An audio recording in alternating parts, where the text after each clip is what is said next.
the conversation I want to have is the 15 to 17 fucking mistakes you made that caused that reload. Exactly. It's Like, like we used to have a rule in our department. So everybody's magazines had interchange, right? So if the department, if the SWAT team had, at the time I was on the SWAT team, we had Glock 35s, and the rest of the department had Glock 22s. But we all had to be Glock so that all our mags would interchange.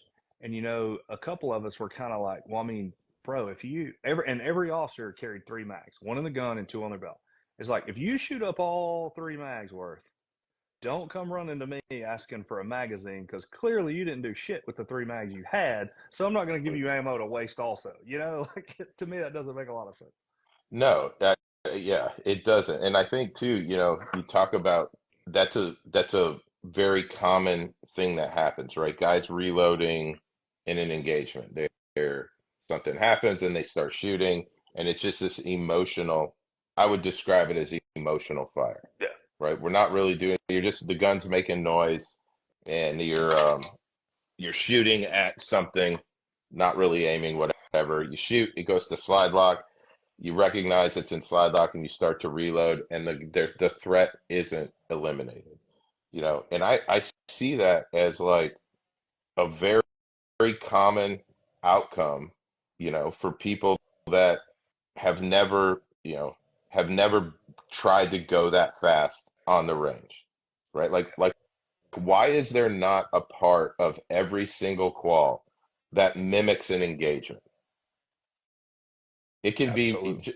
just pick the last body cam that department ever saw, and whatever it was, okay, hey, this one is, you know, running away sideways, one-handed, 15 rounds, all of it into the fucking target, right? Like, Yeah.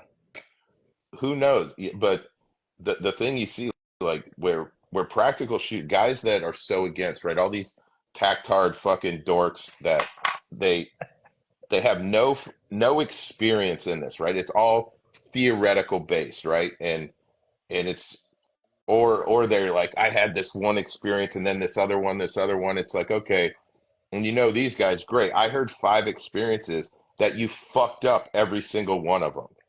Talk to me Hmm. about an experience you had that was in reality that was a success because of your training, right? Like that's what I'm interested in talking about. But you got all these guys that are like, well, we got to do this, you got to focus on this, and then it's this. You're looking at all of the wrong things.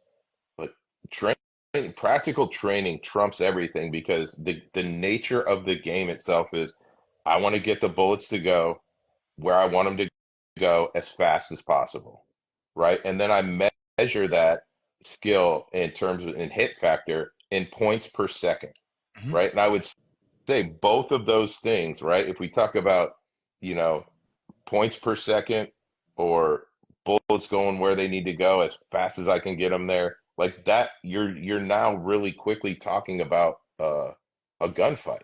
Yeah. Like you can't,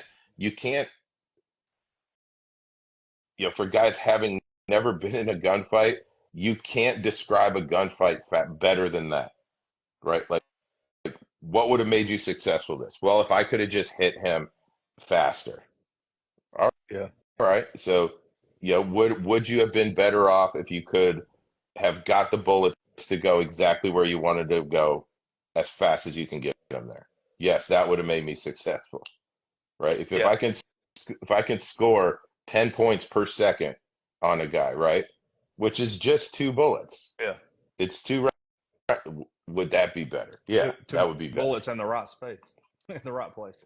Dude, exactly. So there's all of these, these all of these things that become ingrained in you on the practical shooting side. And I'm not talking about competition, right? Competition is the test of if your practical training is working, Hmm. right? Outside of it being fun, it's it's the best way where you could mimic, some level of stress that you're not going to ever get from a force on force or, or anything like that. Because typically what I'll see too, like force on force, and I'm not talking about like the gun fighting classes, but force on force where we're clearing, no one's really scoring anything or understands how to score it, Mhm. right? So either it's either amazingly slow, which is not how it would be in real life, or it's over the top fast and you can't control it, right? Yeah. So either way, I think it falls apart really quickly, like in terms of, is that valuable training?